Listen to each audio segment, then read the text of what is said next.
we're back. Yeah, the spoiler discussion. When I was sitting in the theater, I was kind of realizing how many different people are seeing the Batman. So I was like, oh, I feel like a lot of people don't know actual crap about this movie, which was good. I was very envious. Maybe not everyone's a film nerd. Sitting next to some people that were very vocal about it. What did they say? You could just hear them they're like, Is that Catwoman? Really, there's a shot where it's a woman, and she's in a burglar suit, and there are clearly cats, and it's a blurry window, but like you can tell there's like freaking cats in there.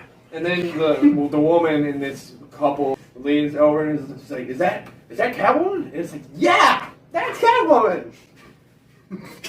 Okay, but there's a lot of stuff like that. Yeah, I would not have wanted to hear that. No, I know. In my theater, nobody laughed at the actual jokes, but during the moments where you were kind of trying to hear what Catwoman is saying to Batman, those two in particular people were laughing the whole time because I guess they kept forgetting how to hold their popcorn and hold their soda and just sit down properly in their chairs. It was absolutely hilarious for them. So, yeah, they did that several times, and it was not noticeable at all because I did not recollect it in this moment and share it with you all. We will have your rating up to a 9 by the end of the season. That would have pissed on my experience. But yeah, honestly, I don't know why I didn't bring that up in the non-spoiler part, but yeah, that probably very heavily impacted my rating. And not the opening scene. The opening scene is good, and I've heard a lot of people say it's great. But I wasn't immediately hooked on the opening scene. But the scenes where, there's a term for it because I've heard people say it, but the guy with the green pumpkin head. Oh. But where the guy, he's walking around and, you know, he's robbing stuff, and then it kind of gets into the voiceover of Batman, and he's like, I'm in the shadows. Yes, puts this creepy overtone on, like, you know, you never know where I am kind of thing, and you're just kind of looking around. Yeah, you're looking around with this pumpkin guy, and you can feel so much fear in these people that commit crimes every day. These people are genuinely terrified of this guy who dresses up as a bat.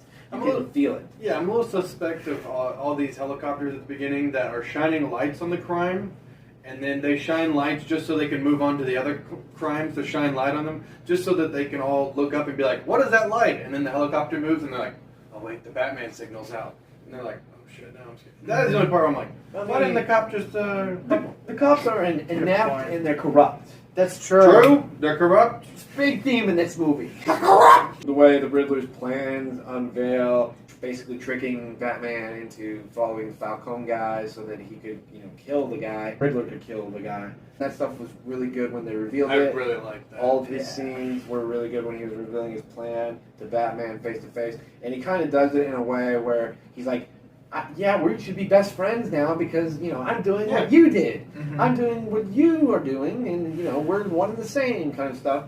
And Batman is, like, not about that.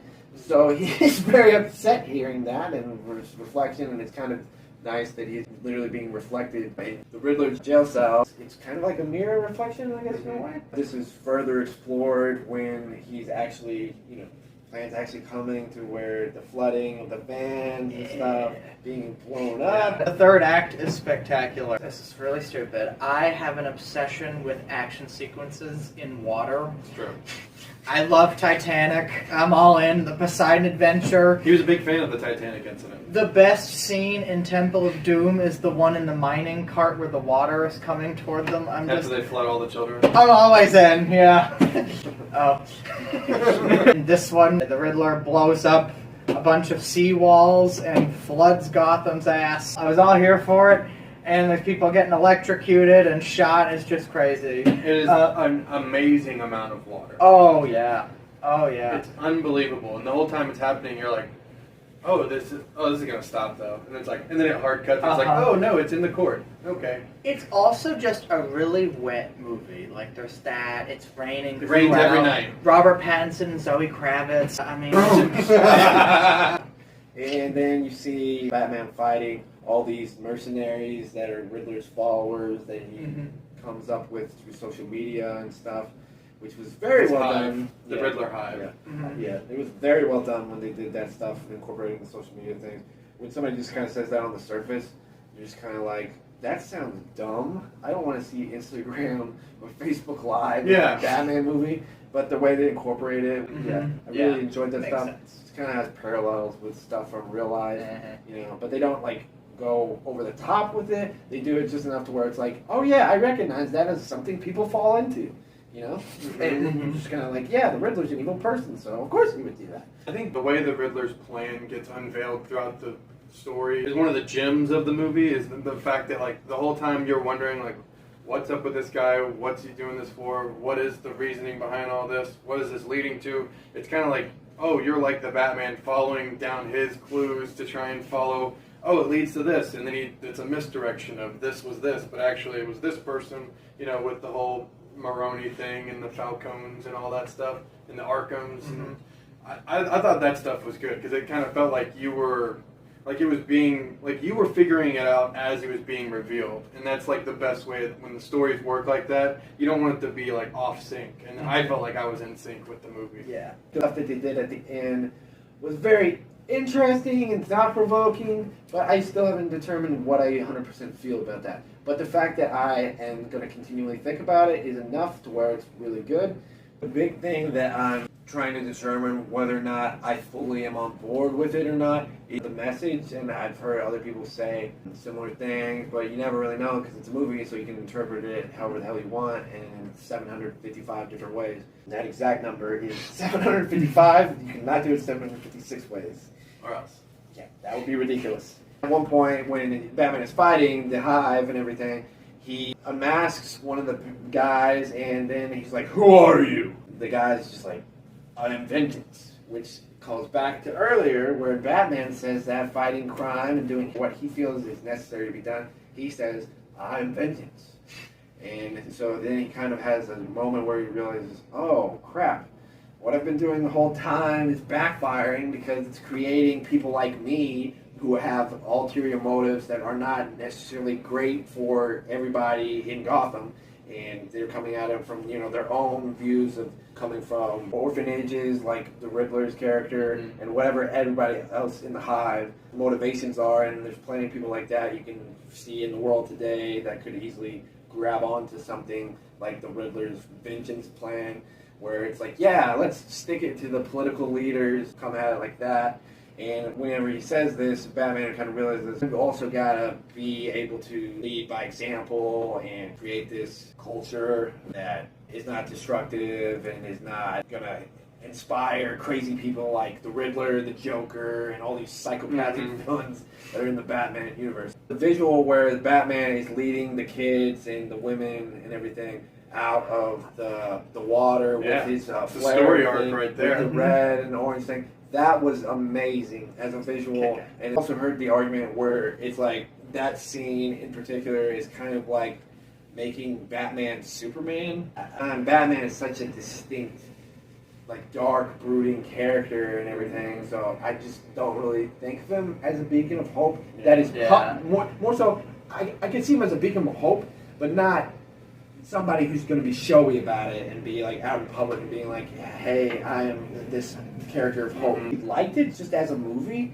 but I could also see that argument because like Superman is like the beacon of hope kind of thing, and then they kind of have Batman kind of do that at the end of this too. Him going from the beginning to being like, I am vengeance, all the way to the end of him helping these people out of the rubble and trying to figure out a way to help Gotham. Like he figures out by the end that he's helping Gotham through, serving vengeance and beating up thugs in the night, but he realizes the best way he can actually do good charity and to actually help his city is when he's like not just the dark brooding badass in the shadows. He's actually that who's beating up all those guys in the third act, and he's also the guy who's going to jump up onto the wire and cut it so no one gets electrocuted. And he's going to lead them out, and he's going to be like out. He's not. That's what I'm talking about. The evolution. From the very beginning to the end, he's like he changes to a completely different Batman by the end. I guess now that you mention it, I never really thought about it as, oh, now he's actually going to save people because. Yeah, you just wanted to hurt. Because I didn't even think about it from that angle. When I was thinking of it as like a beacon of hope kind of thing, I was thinking of it as like a Superman kind of thing. But now, like, in reality, this is year 2 of him being Batman, And throughout the movie, you can tell that he's just kind of wants to discover like who this Riddler guy is, who's a sadistic, evil criminal person, and he's kind of more honestly, in a way, curious about it because of his own backstory and stuff with his parents and everything that he's dealing with personally. And this is only year 2 of him doing that, so he's kind of finding his footing. You never really see at all in the movie him saving anybody, unless I'm forgetting something. You don't see him saving people. I mean, I guess he saves the Chinese guy at the beginning with the subway, but I think he just he found a group of guys he could beat the shit out of. Right, exactly, Like, he doesn't do it enough to where it's like, you think, oh yeah, he's a superhero, this guy is for the people. He kind of mostly just does it where it's like he wants to take his vengeance out, his personal vengeance out on these people, and not necessarily Gotham's vengeance that as of justice. He kind of just feels this pain and this angst and this grief trying to deal with all the stuff that he's gone through, and he just takes it out on people and punches the hell out of them. So I never really thought about it like that until Trevor just said whatever he thought that wasn't. He probably didn't even think what he said was that important. But now I'm like, you know what? That was pretty damn smart. I liked the movie. The really visual good part of what Trevor said is when he's like grabbing on that wire and stuff, and which makes it seem like a bigger moment, like he's literally trying to save all of Gotham. Yeah. Which makes you that image alone, you're just like, oh yeah, he's trying to do something massive here, and this is his real change. Yeah. Like I see that now. I can kind of agree with that. Yeah. That makes sense. Batman's story of this movie is like, I don't know, it's like 1 and 2. It's like it's up there as one of the best ones to be like in a film. Like, I'm not saying it's the second or best Batman movie. I'm just saying the story of what they're going for and the arc that they're trying to get Batman to learn and to teach the audience and to like portray on screen. It was very well done. Totally random. But did they call him Batman in this movie at all? Yeah. No. I feel like they did their best to avoid that because I think the Riddler does, doesn't he? Yeah. I know they call him he does. But I just know that all the cops call him Freak. Like Catwoman refers to him as Vengeance, and she's like, "Come on, Vengeance, Mr. Vengeance." Yeah, Mr. Vengeance. I like that touch of it. Going back to what I said in the earlier video, the John Turturro stuff. He's good as an actor, like really good usually, but in this movie, I did not give a shit about this Carmine Falcone guy. Carmine. They said it differently 7 times. Okay, so. fair enough. I've heard it Falcone, but that character has been in multiple. I think they call him Falcone in the Nolan verse. Yeah. I don't remember that. He was Eric Roberts. Yeah. That's probably why I don't remember that. But it was good. But yeah, I could care less. I get what they're doing with him and doing all the corruption stuff, but like I got it when you said corruption. I got it. Yeah. It didn't need it to be. There is a good into, but bulk of the story centered around him. Now that you mentioned it, I was thinking whenever you said that, I was like, "He's talking about Falcone," but I don't know. I guess there's like so many damn characters in it. Like, it's not awful, but it's just there's other stuff. Like, especially once you get into the third act, you're just like, why did we waste 20 minutes on that? Like, because the third act is like nuts. I mean, I guarantee there's a bunch of people out there where it's like, no, you needed to have this stuff because then it tied all to this and that. But at the same time, I could have done without 30 minutes of this. I probably probably could have. In terms of me, I don't think I need certain interconnected pieces where it's like, oh, this wouldn't have made sense if I didn't have this 30 minutes. Because like you can kind of pick up everything in your head. As you're watching it, this stuff that you're like, oh yeah, that must happen off screen. That makes sense. This happened. Because I feel like if somebody out there took out 30 minutes of the stuff that I didn't love about it, I feel like I would still understand the story 1,000%, and I would be like, oh wow, this is now this is solely building on Batman and the Riddler stuff, while you have the awesome fun parts of the Penguin stuff and the Catwoman stuff. I feel like I would be sitting here and being like, oh yeah, that movie was awesome as hell. Movies are back. Go out and see the Batman. I don't know. It is a lot to ask for regular moviegoers to be like, I know it's a Batman movie, but it's 3 hours long. Yeah. I think the Falcone stuff is interesting in what they do with Bruce Wayne's parents. Yes. That is like Yeah, but like I don't know, like they could have just simply hinted at that, Right, And then you would have yeah. gotten that, and then it would have Mhm. all tied back to like the bigger themes that Mhm, Trevor was mhm. talking about, where it's like he's going for his personal vengeance and Mhm. stuff. I feel like, but they kind of kept going on where it was like, oh, but who was behind this stuff? Like I don't really care. I just need Yeah. to be interested in the concept of the fact that maybe Bruce Wayne's parents did some mad stuff that he shouldn't necessarily be 1,000% on board with, but just kind of conflicting himself back and forth in his head. I feel like you get enough of that, like if they just dash that stuff in, and then you can kind of have more fun on your own playing that up in your head off screen after you left the movie, in my opinion. But I don't know. That's how I approach movies sometimes. I feel you. But I don't know. Well, I don't know. See, it is a noir though. We have to Right, think that but- there are so many plot threads going on. Having all those plot threads is great because you're kind of questioning everything. But at the same time, I don't know. It's if they also a need Batman movie. Right. Yeah. Right. That too. But like at the same time, I don't know that you need to dwell that much on all these certain plot threads because I think you get enough of it if you just introduce these plot threads. I don't think they necessarily have to have a middle to those plot threads. They again have an introductory thing and then a grand finale where it's like, yep, this is all tying together with these plot threads. And like Noir stuff about this is awesome, but like there's probably some solid exceptions. But in terms of like classic noir, where it's like black and white from like the 40s and stuff, like the really good stuff, a lot of those movies I feel like are like pretty tight. Yeah. And which is the beauty of them because it gives you enough to where you're like, holy crap, It's like 100 minutes. I'm invested in this world, and I feel like I've been in this world, and you can kind of get in and out in a way that's not like, oh, that felt rushed, but in a way where it's like, oh, now I'm going to be able to sit here and think about this for like weeks. And just be like, feel like I'm exploring the world in my head, like you're reading a book, kind of. But you're just kind of just sitting there, just thinking back to the movie. And I feel like that's what a lot of noir, back in those days especially, just really accomplishes. Yeah. And I know that there's noir like epics where they're lengthier, and I guess I don't know. I just think I like the noir idea where it's like you can get in and out, and it's all there to piece together for you, and you can kind of play around with that long after the movie's over. Those are the most fun. But yeah, and I feel like the 2 hour and 55-minute runtime doesn't really doesn't really like do that. You feel like you've seen like a lot of this world. I don't know. But maybe I need to rewatch it. But I just remember there being a solid lull after the car chase scene, and then before the third act stuff where it all comes together. Gotta live up to that. Because when you get an action scene that's that good, you don't really necessarily want to go back into looking on computers and stuff. But like detective stuff is really cool in this. I just didn't like the detective stuff that's solely focused on stuff that I feel like was kind of obvious. That needed to be explored, but didn't necessarily need to be totally explored. Maybe not to that length. Yeah. Okay, I get you.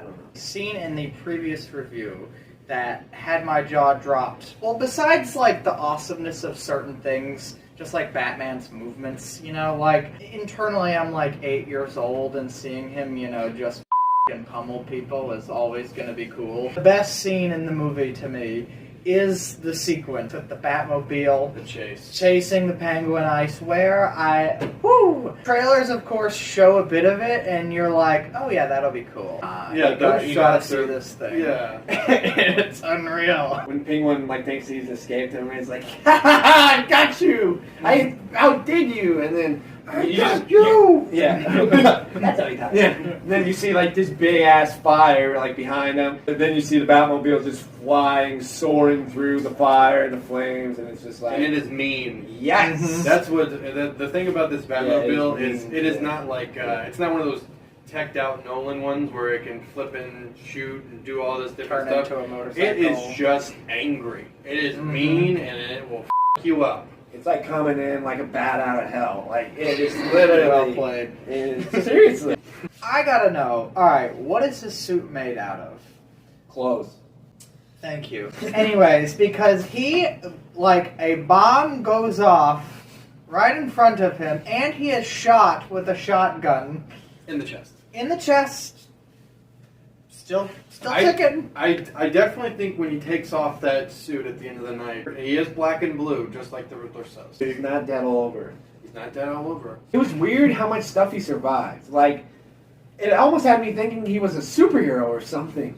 Right. This little thing, When Catwoman uses the contacts that allow Batman to see the stuff through her eyes, that was pretty damn cool. I don't know if I've really seen that anywhere else, but it was awesome. Yeah. That's like straight from a comic book. Like that's one of the main things I really love about this movie is there's not only are there shots that look like they're just direct panels from a comic book where there would be like a block of narration of him talking about Gotham or talking about the scene that the crime scene that he's at and stuff like that. But that is that seems like it would be something directly out of a comic book where she's walking through a party and it gives them a great time to talk back and forth while still having the dynamic of her looking amazing walking through this club and then looking at all the people, reading all the names and all that stuff. That I love that scene a lot.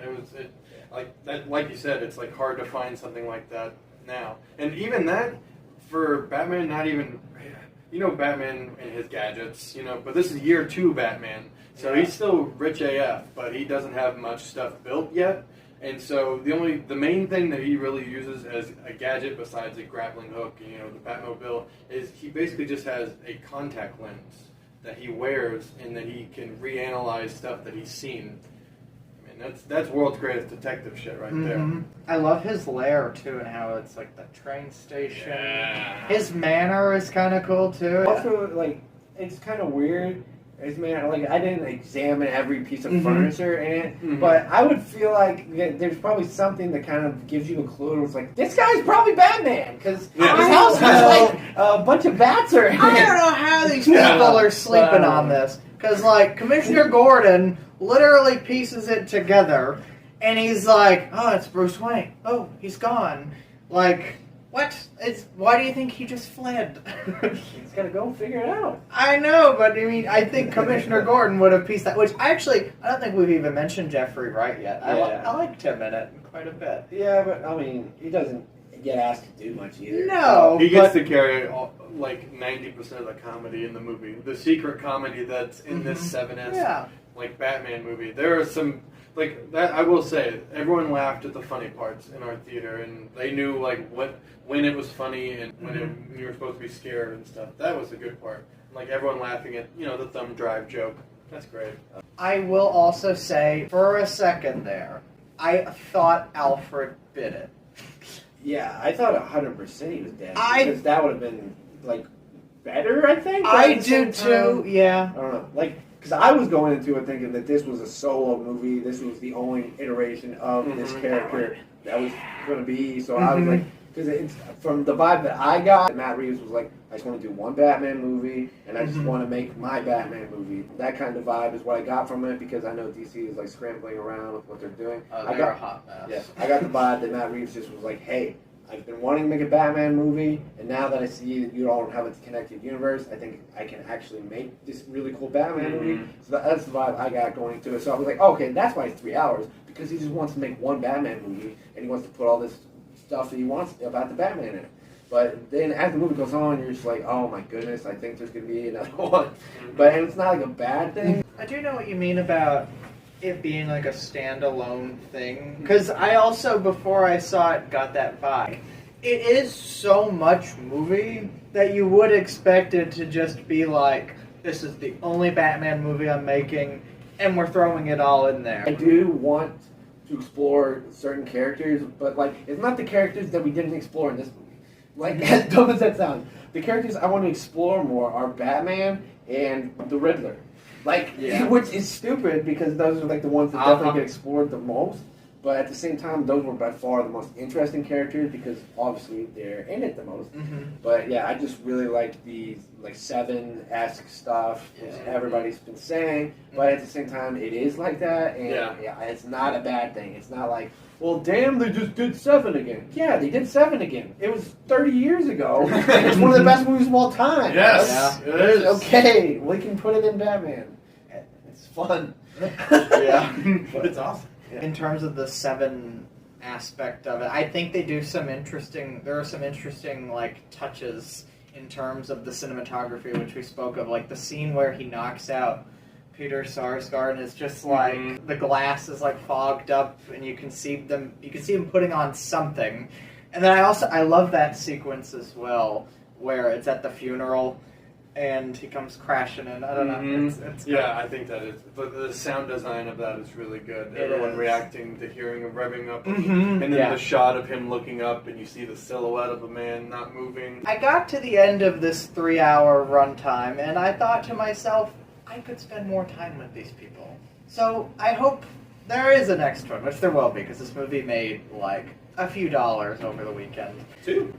They do tease something. What do we think of the Riddler's last scene? Being with Barry Keoghan, the Joker. I liked it, but at the same time, for this movie and the way that this movie is, I would have rather it just been a tight story about the Riddler. It feels like the only thing that they were like forced to put in by Warner Brothers. And my thing is, okay, so when they first started casting this movie, I heard that Matthew McConaughey was going to be Two-Face. And when Peter Sarsgaard's DA blew up, I was like, yes, it's coming. And it didn't come, and I got the Joker. And Barry Keoghan I think he's good, and he will do a fine job.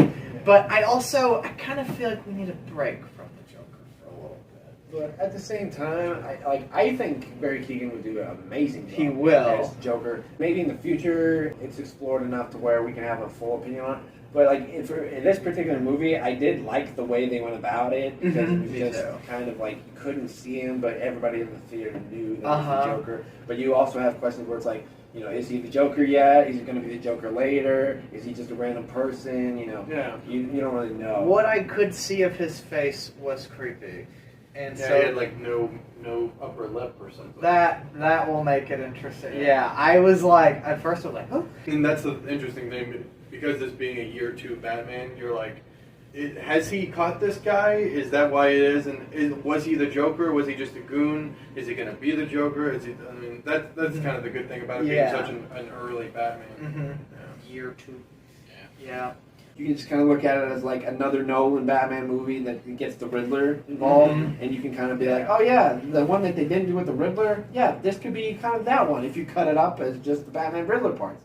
You know, I mean, you can definitely enjoy it on that level if that's like all you really care about in terms of Batman. I don't know where I would rank it. I would say I think Nolan's trilogy, even the third one, is great. Without those, we wouldn't have this one.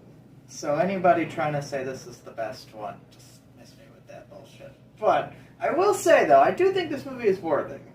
I think you could argue that it's the best one, although I won't agree with that, and I know a great bulk of people won't agree with that, but I do think it's arguable because it's great in different ways than those movies are. But I would argue that Nolan movies explored the great stuff more than this one did. That was us just throwing everything at the wall about the Batman. Quite a bit on that wall. We threw quite a bit at that. I even threw a roll of tape earlier. Yeah, it's still stuck to the wall because he's a tape element.